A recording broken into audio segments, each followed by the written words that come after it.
Welcome, Vault Dwellers. My name is Nacho Bidness, and this is episode 5 of my Fallout 4 No Loot Challenge Run. Very briefly, the rule set is that I am not allowed to push the A button to take anything out of the world or out of a container and add it to my inventory. I am allowed to harvest crops in my own settlements because I am playing on survival mode and I need a steady source of food. I also am going to need something to sell to the vendors so that I can barter for the things that I need, since I am not looting my enemies and having that material available for trade.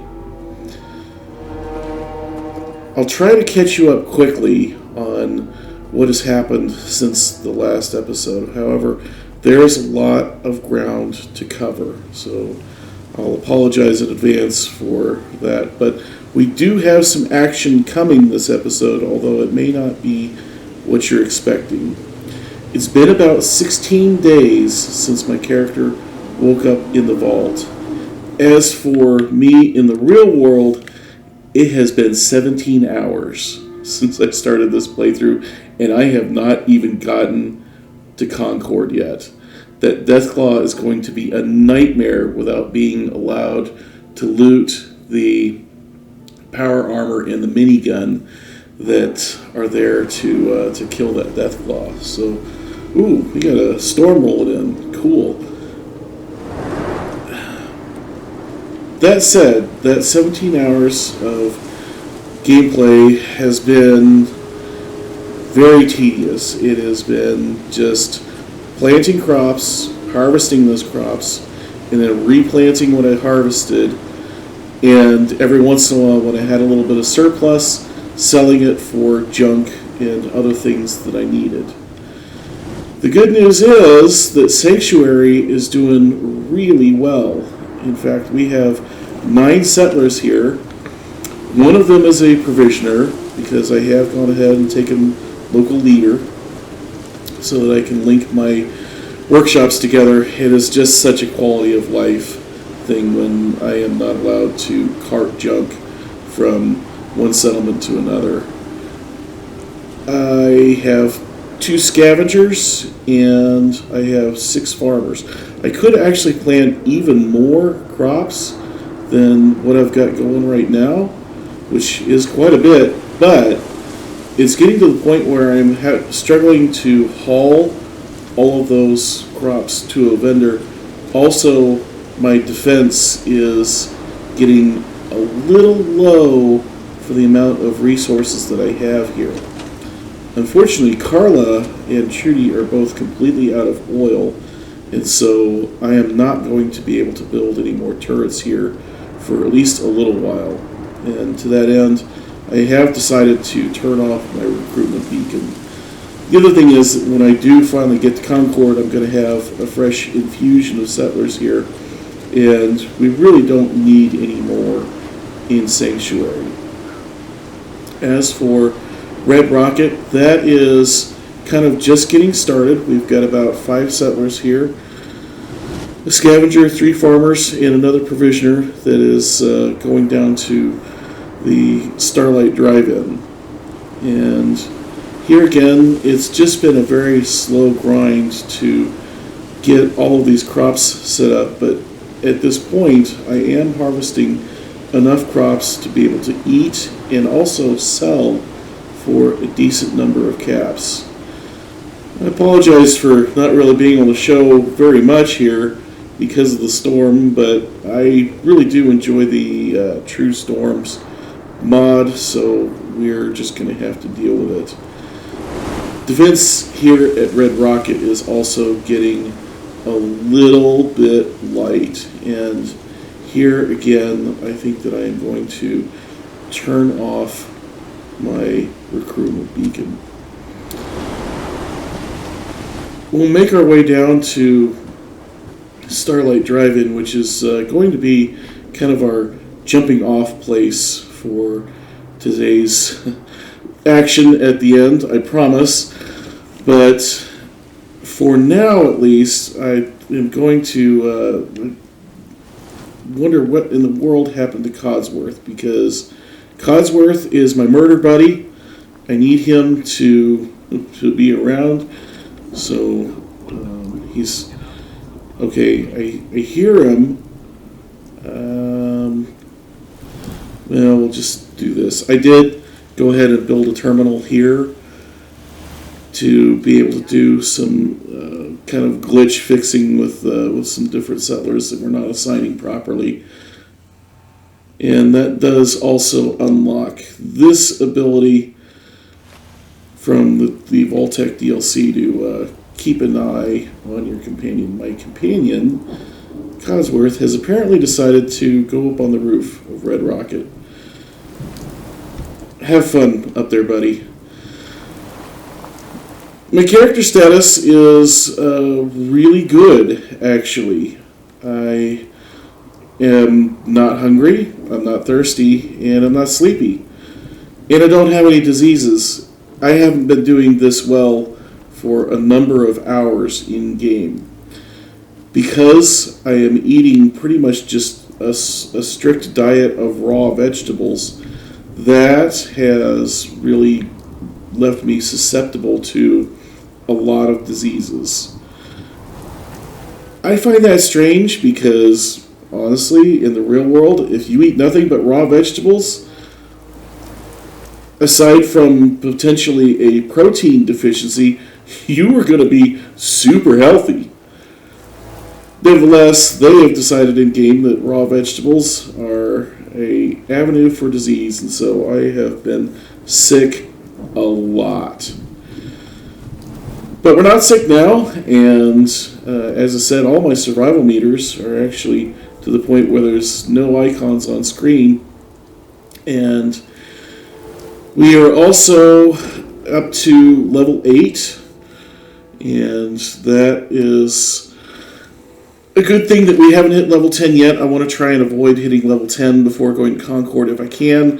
For perks, so far, I have taken Armorer and Blacksmith, and I needed those to improve some things. We'll go into what those are, along with Gun Nut. And Cap Collector, which was a strange first pick, but I needed it to try and be able to sell crops for a meaningful amount and for junk to be a little bit cheaper. Local Leader just makes life way more bearable, being able to have supply lines between the settlements. And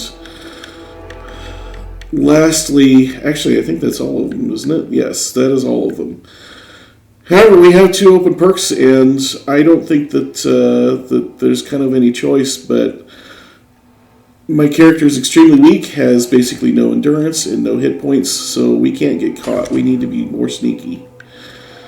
And I really want to try and kill enemies in one hit because ammo is so doggone expensive that I am really kind of hoping that that Ninja will help reduce the amount of ammo that I am needing to use. As for our inventory, we have some 308 ammo and some 10mm ammo because we have a 10mm pistol that I have been working on improving. This is about as good as it gets with just Gun Nut 1. And I also have myself a bolt-action pipe rifle. And this, I think, is going to be my lifeline, being able to snipe enemies from a distance, because once they get up close, I'm just a goner. Other great thing that I have some armor finally. I was able to improve my vault jumpsuit, and this was a lucky drop because muffled is not something you can get until Armor 2. Found this at a vendor. So that's great. We've also got a mining helmet that I have modified with a bright headlamp. That is a really useful thing, especially in the darker nights. And it also happens to have just a little bit of damage resistance. We've also got some shadowed leather pieces, and that is going to help my sneak quite a bit as well. Unfortunately, for the life of me, I have not been able to find a leather left arm. Just has not showed up in any vendor inventory yet. I'm actually starting to wonder if maybe it just like the basic leather left arm is not in the game. I would like to improve my chest piece a little bit further with, I can't remember what it's called. I think it's like called asbestos lining. Essentially, it makes you immune to catching on fire, which would be nice, but that requires ballistic fiber, and even buying ballistic fiber from the vendors is just not feasible right now. It simply does not spawn as far as I've been able to determine. I am very glad, though, that I am going to finally get to do something today other than combat. And as we approach the Starlight Drive-In, I will point out that my rad damage is pretty bad. And that's because I've been eating all this raw food that is a little bit of rads every time I eat some. There have been a few rad storms, and I took kind of a catastrophic amount of rad damage when I went and cleared out this pool. Worth it, though, because now I don't have to worry about it ever again. And I've got a start, at least, on a thriving little settlement here. We've got ourselves 3 farmers that are busy making food for me, and there should be more people on the way. But let's address that rad damage. It took a lot of time and a lot of caps to get enough fiber optics to make a decon arch. And you can see I'm only going to get to build 1. So I had really thought about putting it in Sanctuary. I'm still going to have to go back to Sanctuary quite often to harvest crops. But I think that the right decision is to put it here at Starlight, where it's just a little bit more forward deployed, and we can have it just a little bit closer to what is eventually going to be our base, which is Hangman's Alley. So I am going to put up this barn here because I'm a little nervous about how much steel I've been burning through. I made a lot of caltrops at the chemistry station to sell, and once I burn through that steel supply, it is gone forever. So this is a nice, secure building to put my decon arch in without using a ton of steel. And I am going to go ahead and... Do these doors not snap? That is strange. I wonder if I have turned snapping off with Place Anywhere. Let's go and check the options here. And no, snapping's on. I am perplexed. Anyways, I'm going to do a little building and get right back to you. Well, for the second time, my microphone has just decided to stop working while I was recording. I don't know why. It is a very expensive, very nice microphone, although you probably could never tell from the audio quality that I managed to achieve.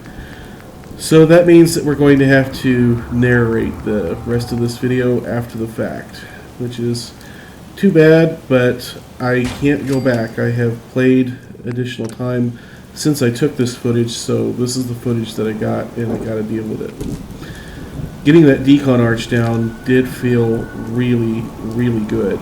I had no way to remove radiation until I got that down, except I had a single rat-away, which does leave you susceptible to sickness, and so I definitely don't want to take rat-away if I can help it. I also just did the wire glitch there, and man, do I miss the wire glitch in Fallout 76. That is just something that I think they never should have removed from the game. For people who say, well, you know, that wire going through the wall is silly, I say to you, I have a drill. In fact, in Fallout 76, you can actually loot a drill and use it as a weapon. So, just never really understood why they took it out. Now that we've got our radiation removed, it is time to get a good night's sleep. So, I will come back and we'll skip ahead a little bit. Now that we're all rested up, it's time to just get a little drink of water here and hit the road. I really thought that Codsworth would teleport to my location when I slept for 8 hours, but for whatever reason, he continued to just hang out there at Red Rocket. I don't know why, but Codsworth just did not want to go on an adventure today.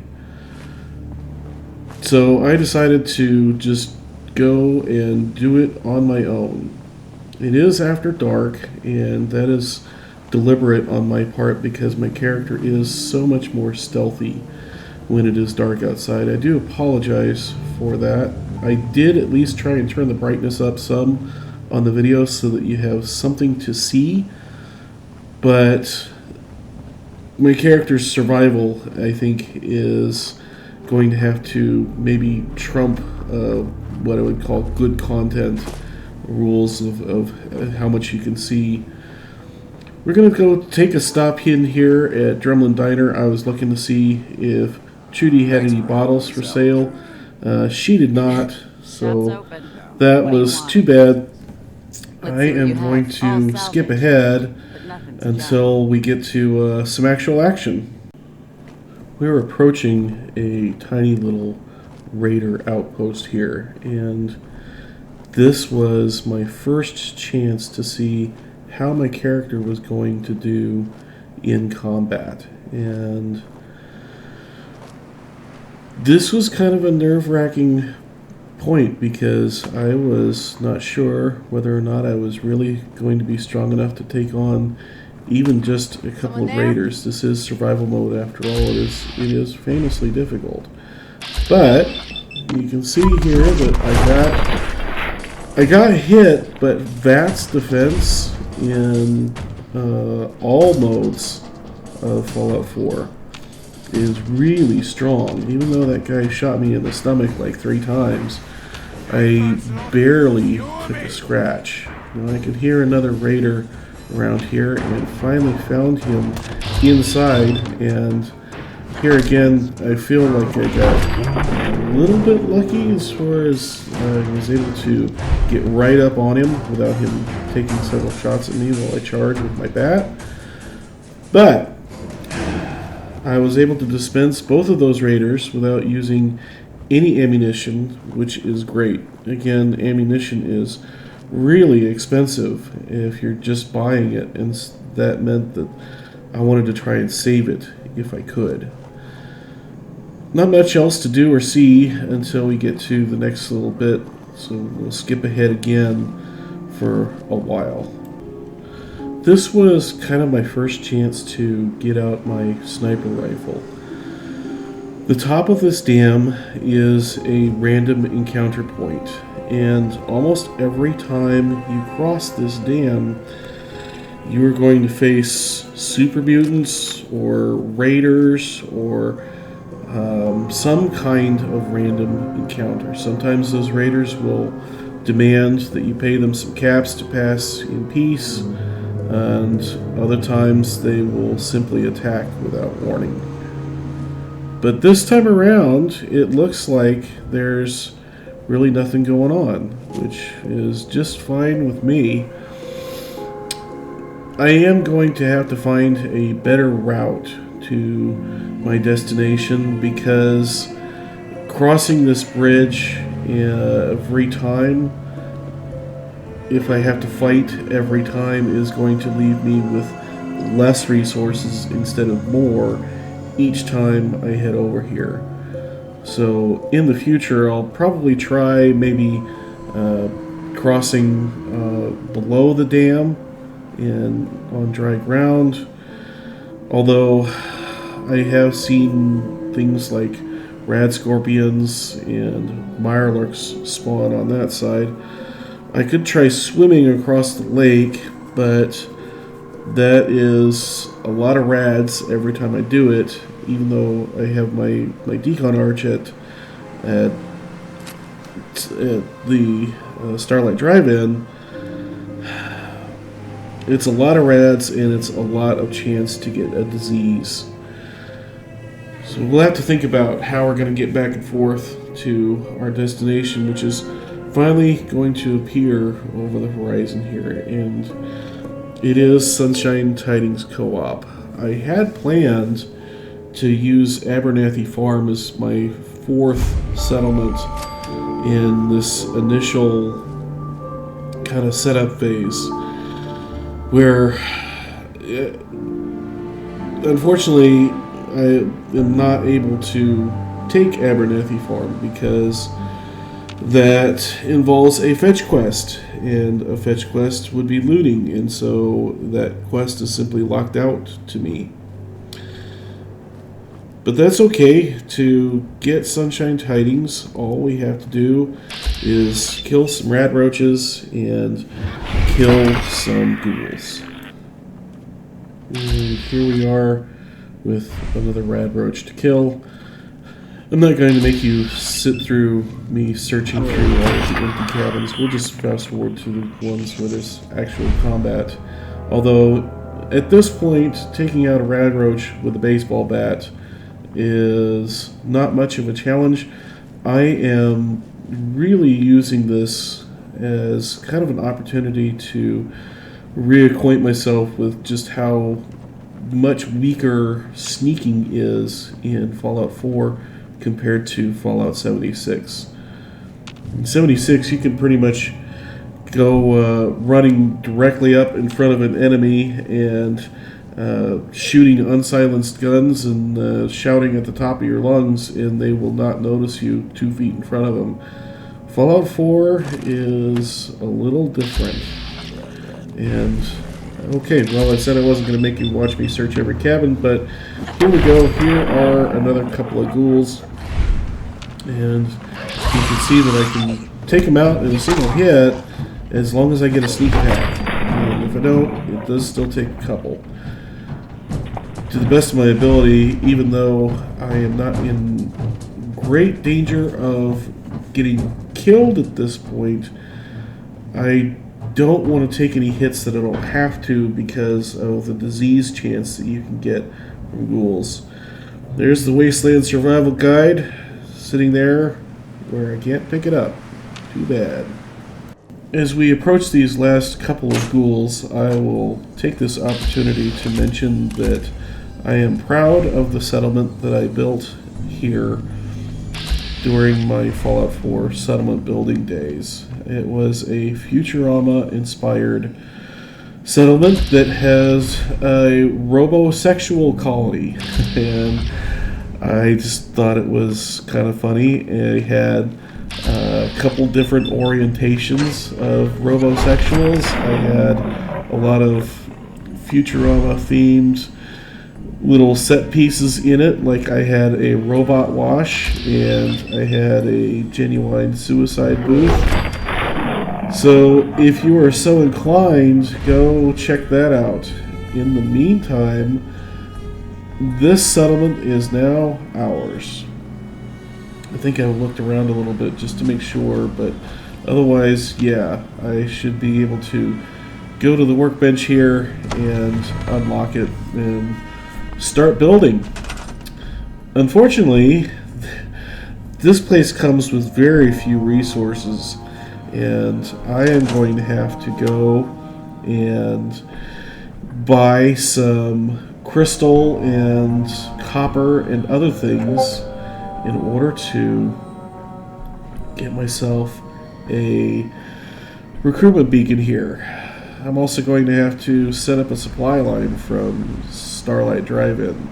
So that is not exciting content, and I won't make you sit through it.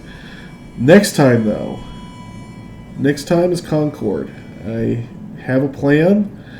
I've been working towards it for a long time. That Deathclaw in Concord has just lain like a brick wall across any game progress. The fact that you have to do a boss fight so early in the game, and I am not allowed to use the equipment that the game developers put in front of us to conquer that boss, has made this an extremely slow process of getting ready for it. I'm hoping the game will progress much faster once we get past that first Deathclaw. But there's only one way to find out, and that is to tune in next time. So be sure to like, subscribe, and we'll see you next round.